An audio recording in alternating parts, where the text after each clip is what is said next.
ಮನೆ ಹಾಗೂ ತಮ್ಮ ಜಮೀನುಗಳಲ್ಲಿ ಯುಗಾದಿ ಹಾಗೂ ಹೊಸತಡುಕು ಹಬ್ಬವನ್ನು ಆಚರಿಸಬೇಕಾದ ರೈತರು ಯುಗಾದಿ ಹಾಗೂ ಹೊಸತಡುಕು ಹಬ್ಬವನ್ನು ಚಿಕ್ಕಬಳ್ಳಾಪುರ ಜಿಲ್ಲಾಧಿಕಾರಿಗಳ ಕಚೇರಿ ಮುಂಭಾಗ ಸೌದೆಯ ಒಲೆಯನ್ನಿಟ್ಟು ಹೋಳಿಗೆ, ಅನ್ನ, ಮುದ್ದೆ, ಚಿಕನ್ ಸಾರು, ಮುದ್ದೆ, ಗೊಜ್ಜು ಸೇರಿದಂತೆ ಹಬ್ಬದ ಊಟವನ್ನು ರಸ್ತೆಯ ಪಕ್ಕದಲ್ಲೇ ತಯಾರಿ ನಡೆಸಿ ಹಬ್ಬವನ್ನು ನೋವಿನಲ್ಲೇ ಆಚರಣೆ ಮಾಡಲಾಯಿತು.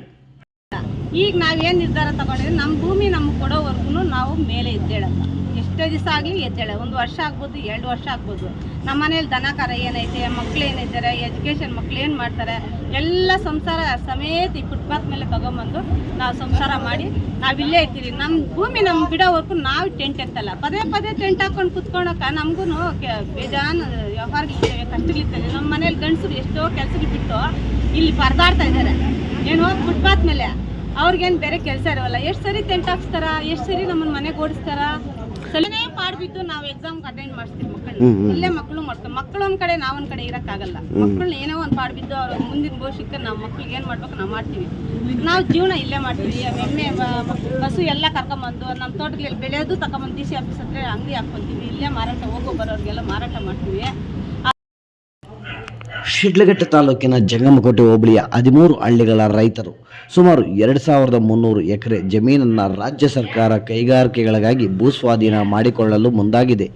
ರಾಜ್ಯ ಸರ್ಕಾರದ ನೀತಿಯನ್ನು ಖಂಡಿಸಿರುವ 13 ಹಳ್ಳಿಗಳ ರೈತರು ಚಿಕ್ಕಬಳ್ಳಾಪುರ ಜಿಲ್ಲಾಡಳಿತ ಭವನದ ಮುಂದೆ ಧರಣಿಯನ್ನು ಕೈಗೊಂಡಿದ್ದು, ಯುಗಾದಿ ಹಾಗೂ ಹೊಸತಡುಕು ಹಬ್ಬದ ಸಂಭ್ರಮವನ್ನು ನೇಗಿಲಿಗೆ ಪೂಜೆ ಮಾಡಿ ಸಾಂಕೇತಿಕವಾಗಿ ಮೊಳಕೆಯನ್ನು ಬಿತ್ತುವ ಮೂಲಕ ಬೇವು ಬೆಲ್ಲ ತಿಂದು ಇಂದು ಮಾಂಸದ ಊಟದ ಹಬ್ಬವನ್ನು ಆಚರಣೆ ಮಾಡಿದರು. ಹೋರಾಟಕ್ಕೆ ಬರ್ತಾ ಇದೀವಿ. 5 ದಿವಸದಿಂದ ನಾವು ಇಲ್ಲೇ ಕೂತಿದ್ದೀವಿ. ಯಾವುದೇ ರಾಜಕಾರಣಿಗಳಾಗಲಿ, ಇನ್ನೊಬ್ಬರಾಗಲಿ, ಮತ್ತೊಬ್ಬರಾಗಲಿ ಬಂದಿಲ್ಲ. ನಾವು ಅವ್ರದ್ದು ಏನಕ್ಕೂ ಹೋಗಿಲ್ಲ. ನಮ್ಮನ್ನು ಕಿತ್ಕೊಳ್ಳೋಕೆ ಬಂದಿರೋದು. ನಮ್ಮ ಭೂಮಿನ ನಾವು ಕೊಡ್ತೀವಿ ಅಂದಾಗ ಅವ್ರು ತೊಗೋಬೇಕು. ಅವ್ರು ನಾವು ಕೊಡ್ತೀವಿ ಅಂತ ಹೇಳೋಕ್ಕೆ ಮುಂಚೆನೇ ನಾವು ಕೊಡಿ ಅಂತ ಕಿತ್ಕೊಳ್ಳೋಕೆ ಬಂದಿದ್ದಾರೆ. ಭೂಮಿ ಕಿತ್ಕೊಂಡ್ಮೇಲೆ ಇರೋರು ಏನು ತಿಂದು ಮಾಡಬೇಕು, ನಾವು ಬದುಕೋದು ಯಾವ ರೀತಿ ಬದುಕಬೇಕು. ಅವರು ಅನ್ನನೇ ತಾನೇ ತಿನ್ನೋದು. ಅನ್ನ ತಿಂದು ತೃಪ್ತಿನ ಕತ್ತಿಲ್ಲ, ಯುದ್ಧ ತಿನ್ನುತ್ತಾರೆ ಅವರು. ಬರೀ ಅವ್ರು ಒಂದು 5 ವರ್ಷ ಅಧಿಕಾರಕ್ಕೆ ದುಡ್ಡು ಮಾಡ್ಕೊಂಡು ಹೊಟ್ಟೋಗ್ತಾರಲ್ಲ, ಆಮೇಲೆ ನಾವೆಲ್ಲ ಎಲ್ಲೋಗ್ಬೇಕು, ನಮ್ಮ ಮಕ್ಕಳು ಎಲ್ಲ ಎಲ್ಲೋಗ್ಬೇಕು. ಮಕ್ಕಳನ್ನ ಎಕ್ಸಾಮ್ಸ್ ಎಲ್ಲ ಬಿಟ್ಟು ಕರ್ಕೊಂಬಂದಿದ್ರಲ್ಲ, ಅದಕ್ಕೆಲ್ಲ ಯಾರು ಉಸ್ತುವಾರಿ? ಇರೋ ಉಸ್ತುವಾರಿಗಳು ಸರ್ಕಾರನೇ ನೇರ ಕಾರಣ ಆಗ್ತಾರೆ. ಎಲ್ಲ ರೀತಿನಲ್ಲೂ ಸರ್ಕಾರ ಜನರಿಗೆ ಪರವಾಗಿ ಮಾತಾಡ್ತಾರೆ, ರೈತರಿಗೆ ಪರ ಅಂತಾರಲ್ಲ. ಇವಾಗ ಸರ್ಕಾರನೇ ಈಗ ರೈತರು ವಿರೋಧವಾಗಿ ಮಾಡ್ತಿದ್ದಾರಲ್ಲ, ಇನ್ನು ನಾವು ಯಾರ ಹತ್ರ ಕೇಳಬೇಕು? ನ್ಯಾಯ ಅಂತ ಹೇಳ್ಬಿಟ್ಟು ಹೋಗಿ ಕೇಳಬೇಕು. ಹಿಂದೆ ಬ್ರಿಟಿಷ್ ಇದ್ರು ಸರ್, ಅವ್ರು ಬಂದ್ಬಿಟ್ಟು ಇದು ನಮ್ಮದು ಓಡ್ರಿ ಅಂತ ಓಡ್ತಾ ಇರಬೇಕಾಗಿತ್ತು. ಇವಾಗ ಅಂಥ ಪರಿಸ್ಥಿತಿ ಸರ್ಕಾರ ತಂದಿದೆ. ನಾವು ನಮ್ಮ ಮನೆಗಳಲ್ಲಿ ಯುಗಾದಿ ಹಬ್ಬದ ಸಂಭ್ರಮಾಚರಣೆಯನ್ನು ಮಾಡಬೇಕಾದ ನಾವು ರಾಜ್ಯ ಸರ್ಕಾರದ ನಡೆಯಿಂದ ನಾವು ಬೀದಿಗೆ ಬಂದು ಹಬ್ಬ ಆಚರಿಸಬೇಕಾಗಿದೆ ಎಂದು ರೈತರು ಬೇಸರ ವ್ಯಕ್ತಪಡಿಸಿದರು. ಅಷ್ಟೇ ಅಲ್ಲ, ಸೋಮವಾರದ ಒಳಗೆ ನಮ್ಮ ಭೂಮಿ ನಮಗೆ ವಾಪಸ್ ಕ್ರಮ ಕೈಗೊಳ್ಳಲಿಲ್ಲ ಎಂದರೆ ನಮ್ಮ ಮನೆಯಲ್ಲಿ ಇರುವ ದನಕರುಗಳೆಲ್ಲ ಕರೆತಂದು ಜಿಲ್ಲಾಧಿಕಾರಿಗಳ ಕಚೇರಿಗೆ ಬಿಡುತ್ತೇವೆ. ಹಾಗೆಯೇ ರೈತರು ಬೆಳೆದಿರುವ ಬೆಳೆಗಳನ್ನು ತಂದು ಜಿಲ್ಲಾಡಳಿತ ಭವನದ ಮುಂದೆಯೇ ಮಿನಿ ಮಾರುಕಟ್ಟೆ ಮಾಡುವುದರಲ್ಲಿ ಯಾವುದೇ ಸಂಶಯವಿಲ್ಲ ಎಂದರು. KDBU 2823 ಎಕರೆ ಡಿನೋಟಿಫಿಕೇಶನ್ ಮಾಡಲು ಕಳೆದ 20 ತಿಂಗಳ ಹಿಂದೆ ನೋಟಿಫಿಕೇಶನ್ ಮಾಡುತ್ತದೆ. ಕಳೆದ 20 ತಿಂಗಳುಗಳಿಂದಲೂ ಜಂಗಮಕೋಟೆ ಹೋಬಳಿಯ 13 ಹಳ್ಳಿ ಭಾಗದ ರೈತರು ನಿರಂತರವಾಗಿ ಹೋರಾಟ ಮಾಡಿ ರಾಜ್ಯ ಸರ್ಕಾರಕ್ಕೆ ಮತ್ತು ಜಿಲ್ಲಾಡಳಿತಕ್ಕೆ ಮನವಿಗಳು ಮಾಡಿದರೂ ಸಹ ಇವರು ಆ ಪ್ರಸ್ತಾವನೆಯನ್ನು ಕೈಬಿಡ್ತಕ್ಕಂಥ ವಿಚಾರದಲ್ಲಿ ಸಂಪೂರ್ಣವಾಗಿ ರೈತ ವಿರೋಧಿ ನೀತಿಯನ್ನು ಅನುಸರಿಸ್ತಾ ಇದ್ದಾರೆ. ಆ ಕಾರಣಕ್ಕಾಗಿ ಕಳೆದ 5 ದಿನಗಳಿಂದ ನಾವು ಅನಿರ್ದಿಷ್ಟಾವಧಿ ಧರಣಿಯನ್ನು ಜಂಗಮಕೋಟೆ ಹೋಬಳಿಯ ಭಾಗದ ರೈತರು ಮತ್ತು ಕರ್ನಾಟಕ ರಾಜ್ಯ ರೈತ ಸಂಘ ಹಸಿರು ಸೇನೆ ನೇತೃತ್ವದಲ್ಲಿ ಮತ್ತು ಎಲ್ಲ ಪ್ರಗತಿಪರ ಸಂಘಟನೆಗಳ ನೇತೃತ್ವದಲ್ಲಿ ಇವತ್ತು ಧರಣಿಯನ್ನು ಮುಂದುವರಿಸ್ತಾ ಇದ್ದೀವಿ. ಜಿಲ್ಲಾಡಳಿತಕ್ಕೆ ಮತ್ತು ಸರ್ಕಾರಕ್ಕೆ ಆಗ್ರಹಿಸ್ತಾ ಇದ್ದೀವಿ.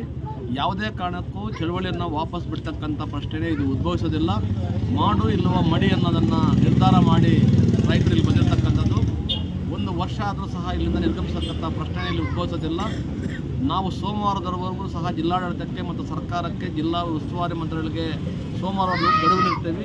ಸೋಮವಾರದಿಂದ ನಮ್ಮ ಹೋರಾಟ ಮತ್ತು ಇಲ್ಲಿ ನಡೀತಕ್ಕಂಥ ಪರಿಸ್ಥಿತಿ ವಿಕೋಪಕ್ಕೆ ಹೋಗ್ತಕ್ಕಂಥ ಪರಿಸ್ಥಿತಿಗಳು ನಿರ್ಮಾಣ ಆಗುತ್ತೆ. ಆ ಕಾರಣಕ್ಕಾಗಿ ಸೂಕ್ಷ್ಮವಾಗಿ ಪೊಲೀಸ್ ಇಲಾಖೆ, ಜಿಲ್ಲಾಡಳಿತ ಮತ್ತು ರಾಜ್ಯ ಸರ್ಕಾರ ಕೂಡಲೇ ಈ ಯೋಜನೆಯನ್ನು ಕೈ ಬಿಡಬೇಕಾದಂಥದ್ದು ಸೂಕ್ತ ಅಂತೇಳಿ ನಾವು ಎಚ್ಚರಿಕೆ ಸಂದೇಶವನ್ನು ಕೊಡ್ತಾ ಇದ್ದೀವಿ. ಇಲ್ಲವಾದಲ್ಲಿ ಸೋಮವಾರದಿಂದ ಮಾರುಕಟ್ಟೆ, ಮಿನಿ ಮಾರ್ಕೆಟ್ ಇಲ್ಲಿ ಜಿಲ್ಲಾಡಳಿತ ಕಚೇರಿ ಮುಂದೆ ಪ್ರಾರಂಭವಾಗುತ್ತದೆ. ಮಿನಿ ಡೈರಿ ಇಲ್ಲೇ ಪ್ರಾರಂಭ ಆಗ್ತದೆ. ಹೂ ಮಾರ್ಕೆಟು ಇಲ್ಲೇ ಪ್ರಾರಂಭ ಆಗ್ತದೆ. ಎಲ್ಲ ಶಾಲೆಯ ಮಕ್ಕಳಿಗಾಗಲೇ ನಾವು ಎಕ್ಸಾಮನ್ನು ಬಾಯ್ಕಾಟ್ ಮಾಡ್ತೀವಿ, ಇಲ್ಲೇ ನಾವು ಹೋರಾಟದಲ್ಲಿ ಭಾಗವಹಿಸ್ತೀವಿ ಅಂತ ಹೇಳ್ಬಿಟ್ಟು ಈಗಾಗಲೇ ಶಾಲಾ ಮಕ್ಕಳು ಸಹ ಅವರು ಸ್ವಯಂ ಪ್ರೇರಿತವಾಗಿ ಇಲ್ಲಿ ಹೇಳ್ತಾ ಇದ್ದಾರೆ. ಇದನ್ನು ಸೂಕ್ಷ್ಮವಾಗಿ ಗಮನ ತಗೋಬೇಕಂತ ಜಿಲ್ಲಾಡಳಿತವನ್ನು ಆಗ್ರಹಿಸ್ತಾ ಇದ್ದಾರೆ. ಒಟ್ಟಾರೆಯಾಗಿ ಶಿಡ್ಲಘಟ್ಟ ತಾಲೂಕಿನ ಜಂಗಮಕೋಟೆ ಹೋಬಳಿ 13 ಹಳ್ಳಿಗಳ ರೈತರು ಕೈಗಾರಿಕೀಕರಣಕ್ಕೆ ಭೂಮಿಯನ್ನು ನೀಡುವುದಿಲ್ಲ, ರಕ್ತವನ್ನು ಬೇಕಾದರೂ ಕೊಡುತ್ತೇವೆ ಹೊರತು ಭೂಮಿಯನ್ನು ಕೈಗಾರಿಕೆಗೆ ಬಿಡುವುದಿಲ್ಲ ಎಂದು ಅಹೋರಾತ್ರಿ ಹೋರಾಟದ ಧರಣಿಯನ್ನು ಹಮ್ಮಿಕೊಂಡಿದ್ದಾರೆ.